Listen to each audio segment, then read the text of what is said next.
bless you, listeners, viewers. This is Redemption Life Ministries, and we are so glad that you would join us today. This is a special forum, a special discussion, and we're going to be talking about rejection and how to rise above it, and how people label people and the effects of rejection and all that comes along with rejection. And today we have the apostle himself in the house. Apostle Isaac Boateng is in the house to throw more light on it, and then we would be talking back and forth about rejection and how to deal with it and how to overcome it. And so, Apostle, you are welcome. Thank you very much, Bishop. And God bless you too. God bless you so much.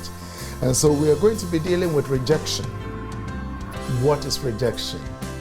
How do we deal with rejection? But obviously we're going to explain that and throw more light on it from biblical standpoint. And there is a case study we're going to use in our discussion from Judges chapter 11. And man of God, if I can read it, you don't mind. Yeah, let's go for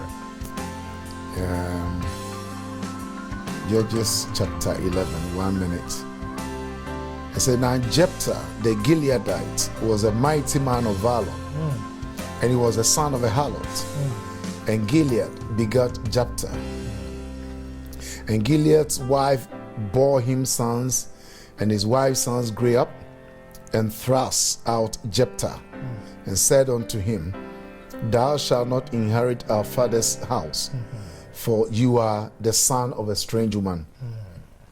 And Jephthah fled from his brethren and dwelt in the land of Tob.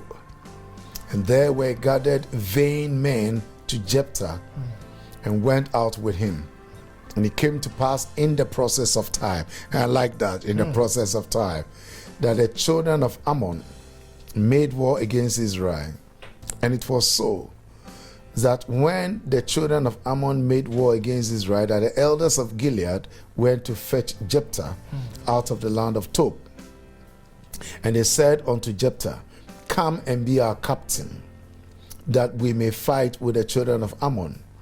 And Jephthah said unto the elders of Gilead, did you not hate me and expel me out of my father's house? And why have you come for me in your distress? And the elders of Gilead said unto Jephthah, therefore we turn again to thee, that thou mayest go with us and fight against the children of Ammon, and be our head over all the inhabitants of Gilead. And so, Apostle, this story about Jephthah is quite a sad one. Very so he was born in his father's house, and for some reason he was different from the rest of the children. Yeah. Because his mother was a harlot. As to how his father met a harlot to have a child, that's another story. And so these children grew up and then decided to rub it in his face that he was a son of a harlot. Yeah. Can you just imagine the psychological effect of what they were doing to him in his own father's house? I am just trying to imagine that. And as you rightly said, this is not a case in isolation. And it looks as if most of us go through these situations. And your situation might not be exactly the same. But even when you live in a family where, let's assume you are the first generation when it comes to Christianity, it's a similar situation. And I can use myself as an example that I am a first generation in my family. Okay. And when I gave my life to Christ, everything I was doing to them was like foolishness. And I was relegated to the back. Nobody wanted to talk to me. Because they thought you were crazy. They thought I was crazy because I was speaking in tongues and I was saying certain things that to them I was didn't make my sense. mind. Yes, I was. And as at then the ministry I joined as well had a reputation. So they were not looking at me as the person, but they were looking at whom I identify myself with. So even though I belong to the family, in my case, I wasn't born out of a wedlock, but because I was doing something which to So them, it was like you were odd. I was odd. Yes. And that is it. And sometimes that is what can trigger Rejection. Good. Just because you don't accept the status quo. That's right. You don't want to do what the majority accept. That's right. Then they begin to see you as a threat. As a threat, yes. And that is what I see. That when you are rejected, the first thing you need to ask yourself is, why? Okay. Why am I being rejected? Because in the case of Jephthah, it was not like he has done something wrong.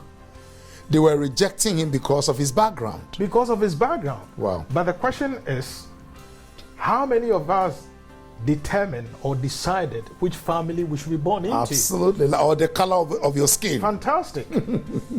You know, so situations, there are some situations we find ourselves in that is out of our control. But instead of people to accept that situation and said, this is who he is, let us engraft him into the society, they will not want to identify with you. And it is the same. I mean, we talk about Christianity taking a stand for God, but the person we are trying to identify with, how many people accepted Jesus Christ? His own people rejected him. You know, so if we're going through rejection, we should try and then go back to where it originated from.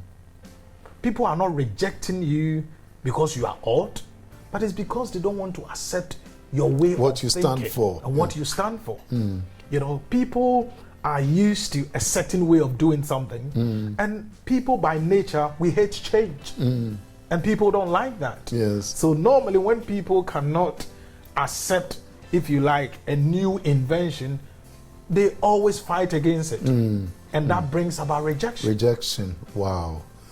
Yeah, viewers, if you are watching us, we're dealing with rejection, and Apostle is throwing more light on this. It's getting very exciting here. Okay, so if you are being rejected, don't look down yourself or look at yourself as if you've done something wrong. People can reject you just because of who you are. You know, because there was no reason why the brothers of Jephthah should reject him. They only rejected him because they said, you are the son of a harlot. And I believe people can reject you because of the stand your stand for Christ. Yeah. They can reject you because even the color of your skin, and in this country, there's some environment you go to, and the people just throw you, they just don't like you just because of who you are. Bishop, this is interesting because I'm actually looking at it from a different perspective. That Jephthah was born by Gilead. Yes. And the other brothers were also born by Gilead. That's right. And normally, children are named after their father. Right. So if you're talking about inheritance, They inherit by their father. association of who gave birth to him, in the case of his father, he qualified anyway. Yes. So why were they trying to bring accusation against him? Now what we need to understand is that sometimes it is not because what people are presenting is factual. Yeah. But they may have created something and it's Okay. become an accepted law. Okay. Okay. Because Jephthah did not have the surname of his mother. Had the surname of his father. That's it. And so were the other children. Fantastic. Okay. So if you have to look at that by way of inheritance, he qualified for inheritance. He had a part to play in that. But just because you qualify is not enough for people to just accept you the way you are. You need to fight and defend your place, because people will still try and find fault with you. Some people don't like the way you dress. Yes. But yes, you've touched on something, Apostle, and I want us to, because sometimes it looks like people really want to squeeze you into their mold. Okay? They want you to behave like them. Yes. Talk like them. Yes. Walk like them. Yes. If you are a bit different from them, they can't stand you. Yes. Is it a human nature or it is it is a seed of the devil? It's an interesting one because I would call it societal norms, because people's minds are fixed in some way. Yeah. When you go to school, you are brainwashed. The things you go and study, they teach you how to talk, how to behave in public and in society. Now, when you go to school, because of that mindset, it has a way of actually impacting the way you behave when you come home. And sometimes nowadays you see the kids, they come home and say, you can't talk to me like that. You cannot talk to me like that. You being the parent, they are telling you how you should talk to them because that's the way they have been brainwashed. So sometimes because of the cliques or the society people belongs to, or the education or what people have accepted as, if you like, what we feel comfortable with, you need to then align with them. And if you are not ready to come into alignment, then to them you're a bastard. And they have to find fault with you. Find fault with you. But Pastor, what has insecurity? Don't you think it plays a part? Because the people who are not secured in themselves, okay, and they see looking down on other people makes them feel good about themselves, or rejecting other people make them feel good about themselves. It's just like people who are not, because really successful people don't have much problem with either coping with other people, but normally there are people who have not achieved much, okay, and the only way by which they feel good about themselves is to put somebody down. It is true. It's quite psychological, isn't it? It is, but the situation is this. Let's go back to verse 2 of 11. It said, Gilead's wife bore sons, and when his wife's sons grew up, they drove Jephthah out and said to him, you shall have no inheritance in our father's house, for you are a son of a harlot, of another woman. Now, I am just trying to understand why they took that stand, because to me, the case they presented, if you send that to court, that will be thrown out. But they didn't care. They didn't care. You know, so people go to court sometimes, not because they know they have a case to present, yes, but they just want to be heard. Yes. They want to present a view that they only hold. Yes. You know, so the question is, are you ready to stand up to what you believe you own or belongs to you? Now, as you rightly said, successful people want more followers. Yes. And sometimes they want people to criticize them. Diversity as well. That's the thing. Because diversity. That is when a lot of people hear about that. That's right. That's if right. you're a billionaire and you are living in some bush, nobody knows about you. So you want people to criticize you, people to talk about you. And people talk about Bill Gates. But when he started, nobody knew him. That's right. You know, but because he's very confrontational as well, he divides opinions. So because of that, almost every part of the world you go to, his name is known. You know, and he's become like a brand name. So people normally who fight against others is because, number one, they feel insecure. That's the point. You know, that's the point. They have limited options. Absolutely. And they believe that when you are there, you will limit their chances of actually owning that particular thing. That's right. You know, but it's because so they have to dwarf you. That's it. But I believe because they are short-sighted. You know, there are certain things you see, they can't see. That's right. God said, how far can you see? They cannot see afar. They just see now, and they think that is it. And in the case of Isaac, as you spoke about, when he went to a place, they envied him. You know, these people had all the abilities and capabilities to become everything. Fantastic. Yes. But they were not risk takers. They wouldn't take risks. And somebody takes a risk and they have a problem. That's the thing. Yeah. You know, so you realize that people who criticize others, they are not risk takers. They are not. You are doing something that they would have wanted to do. Yes. But they can't do it. And because of that, they have to fight. They have to fight you. Wow. It's getting very exciting here, and we're here talking about rejection. And Apostle, you touch on diversity.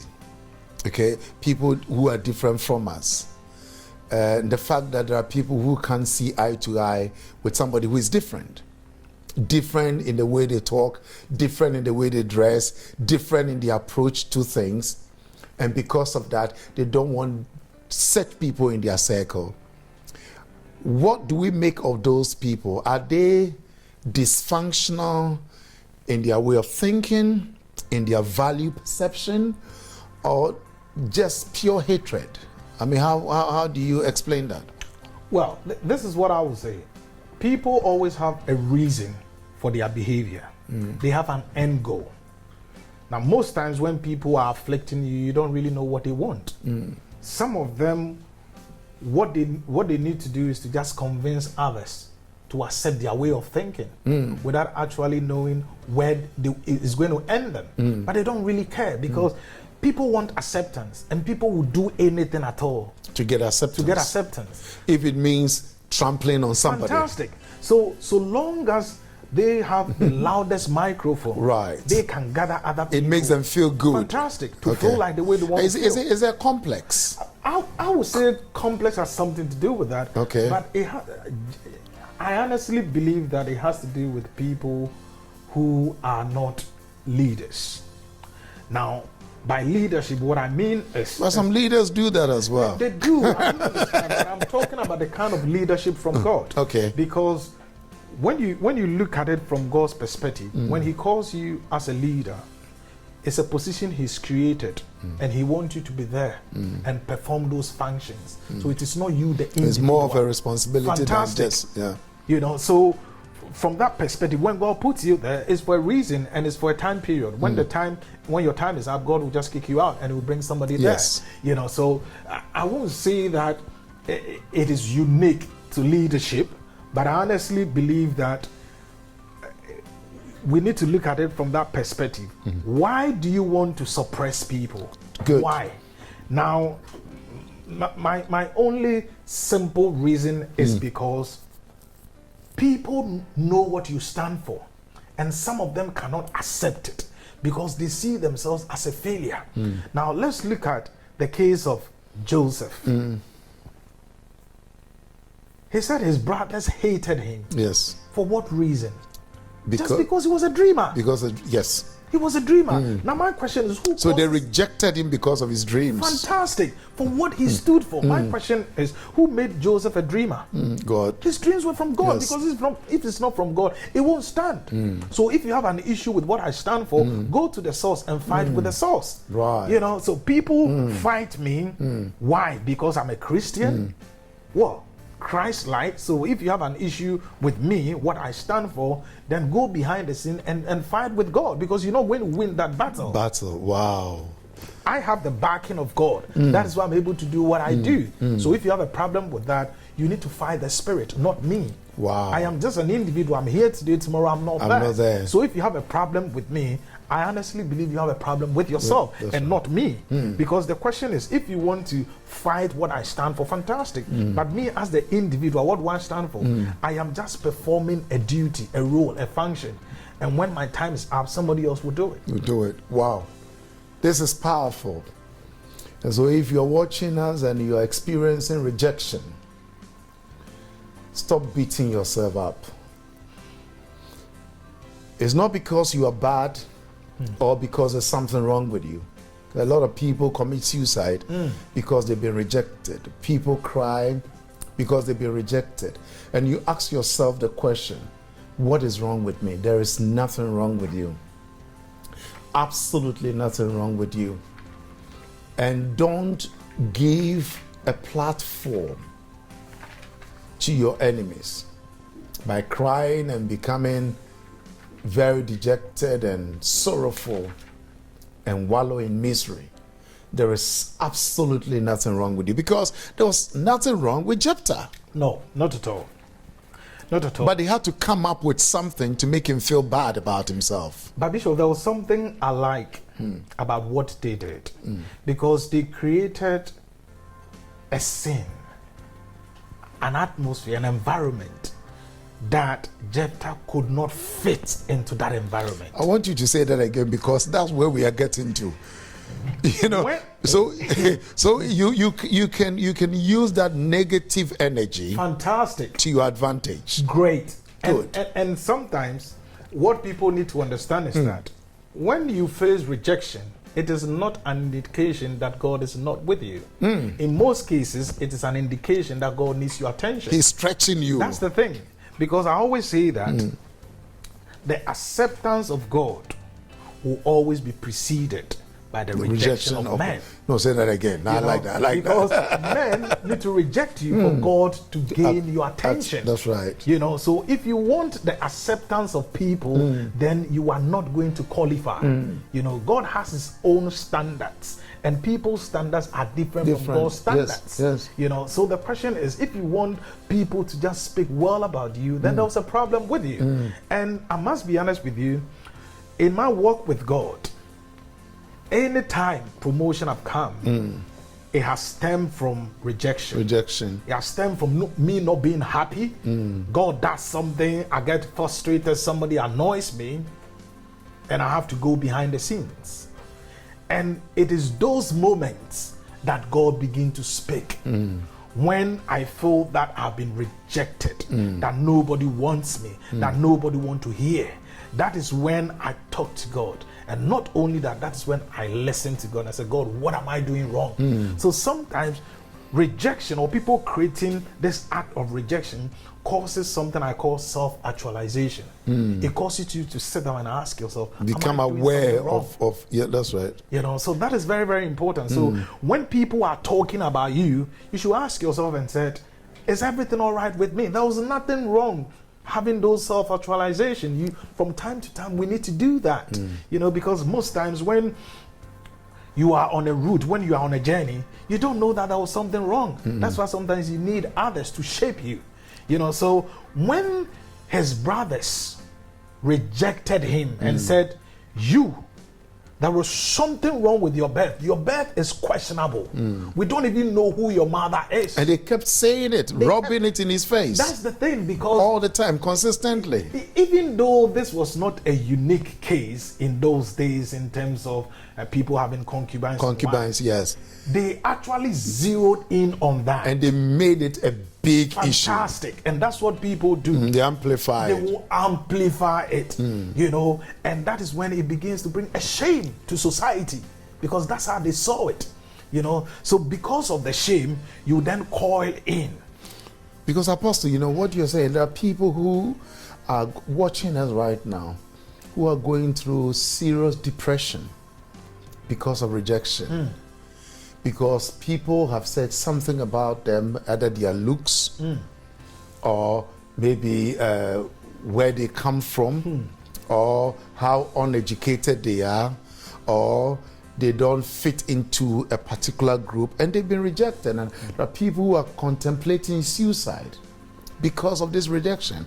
In the case of Jephthah, he had a fortitude, the mental fortitude, to turn that negative energy into something positive. And he was scarred. How about people who have been crushed under the weight of rejection, and they are thrown in the towel, they want to kill themselves, either in relationships they have been rejected, in their family they have been rejected. They can even reject you because you don't have enough money to contribute in the family, and you feel rejected. So what advice can we give to them? How do we lift them up from this level of misery? Bishop, this is interesting. And people listening to us, this is what we want you to know. That whatever situation you're going through, it is not an isolated case. I have been through rejection several times, and it's not done yet. And I know that I'll go through rejection few more times, countless number of times. But there was one thing I've realized, that any time I face this disposition where people reject me, I then examine myself and I ask myself, am I giving my best? Am I my best? Or is there more I can do? Are these people so sophisticated? Do they not understand what I stand for? It makes me question myself. And not only that, I always tell myself I have a point to prove. So instead of being at their level, I try to go a bit higher. I challenge myself more, so that next time when they see me, they will know that whatever they did, even though they thought that whatever they were doing was going to crush me, and initially I went through that, but I have come out refined as a better person. You know, so instead of taking this negative effect and then be, if you like, alienate yourself from society, what you need to do is to repackage yourself and be ready to bounce back. You know, because let's look at Jesus Christ. And to me, he's the only example I have that when he came here, he was rejected. By his own people. Fantastic. So in most cases, your own people are the ones who reject you. So if you are there and even the people who are rejecting you are your friends, you don't even need to worry. Because some of your friends, they don't know you. They don't know you. Some of them don't understand your language. But the question is, if you accept that challenge and said, you know what, instead of hiding because of what you've done, I will use this as a springboard to improve myself. Sometimes, you know, they push you. Good. You need to go and educate yourself. That's right. Change your profession. Do something different, but raise the bar. That's what you got to do. So if you are down, don't give up on yourself. We have been through so many times. Listen, the ministry I used to fellowship with, something happened and I have to go hiding. But it didn't stop me. It didn't stop what God had in me. You know, I went hiding, but God saw me and he said, you know what? I have an assignment for you and your assignment is not over. I can do something with you. I will work on you. And God did that. And when God realized that now I have become profitable, he said, it is time for you to go back. To go back, right. You know, so don't give up. And when you're going back, you're not going back like they knew you before. No. Okay, so viewers, this is very, very profound. And if you're watching us and you're going through rejection by whoever has rejected you, society, people, friends, use that energy, that negative energy, turn it into something positive. If you have to go get education, go get education.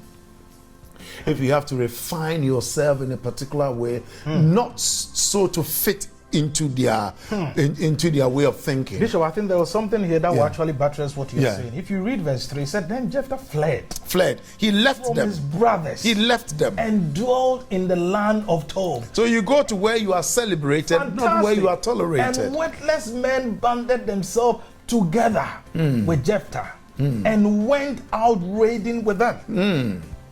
Now so sometimes it's better to go out with people that value you. Fantastic. Rather than identify with you. Absolutely. You know, people who can accept a challenge, people who can accept your rawness. I mean, some of us are not refined. We've given our life to Christ many years ago, but we are still the same person. Because I believe that's the way God uses me. So that's not going to change. There are some people who will not accept you because they want you to fit into their mold. And if you don't do that, they're going to have issues with you. But as Bishop said, you need to go to where you are celebrated. People who can identify with you and say, brother, forget it. I know your shame. I've been there. I was worse. You are telling somebody that you went and stole $5. Somebody is saying that you stole $5. I robbed a whole bank. I killed somebody. What have you done? What you've done is nothing. And it gives you confidence. So when you are rejected, go to where you'll be received. Go to where, people will identify with you. People will celebrate you. And not only because that, he became their leader. Yeah, because being at that place can be so toxic that it can impact on your health, negatively. And that's why it is important that you don't continue to stay in that environment. Is that what you're saying? It is. And Bishop, the secret is this. Let's go back to Joseph. He said his brothers hated him because he dreamt. Just like that. Yes. But he said he didn't stop dreaming. He kept on dreaming. So your environment can restrict your abilities and the capabilities God has put within you if you are not within the right circles of friends. And people to help you develop. And if they are always speaking negativity into your mind, it has a way of, You can't be scarred for life, and that's what I'm scared. And that's why some people leave one ministry for the other, and I don't have any problem with that. But what I tell people is that when you are leaving, leave quietly. Because you never know. Maybe God is going to prepare you and God might bring you back later. But when you are leaving and you create so much noise, it becomes very difficult for you to come back. Chaos, yes. Wow. And so we're still talking about Jephthah. We're talking about rejection. And sometimes it's important that you leave a particular toxic environment because it can have effect on your spiritual life, have effect on your mental health, and have effect on everything that you're doing. If you have people always putting you down and telling you are worthless, that environment can be very, very toxic to your health and your purpose and everything. And so Jephthah, in this case, decided to go to where you'll be celebrated.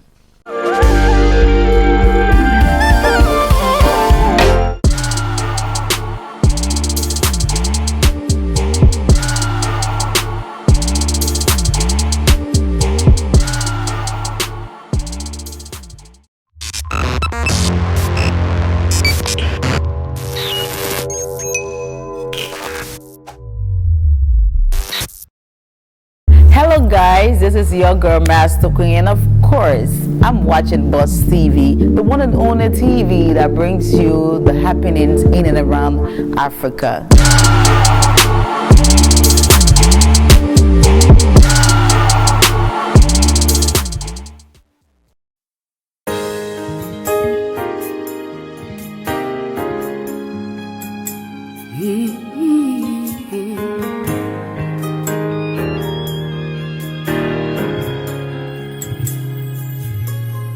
I will worship, I will praise you for the things you've done for me. So I will worship, I will praise you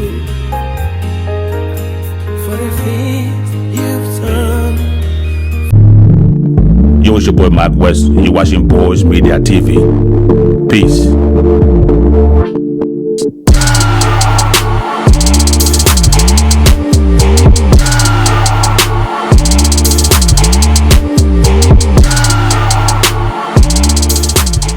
Hey, what's up? It's your girl Benita Yuri from the Liberian Influence, and you're watching Boss TV.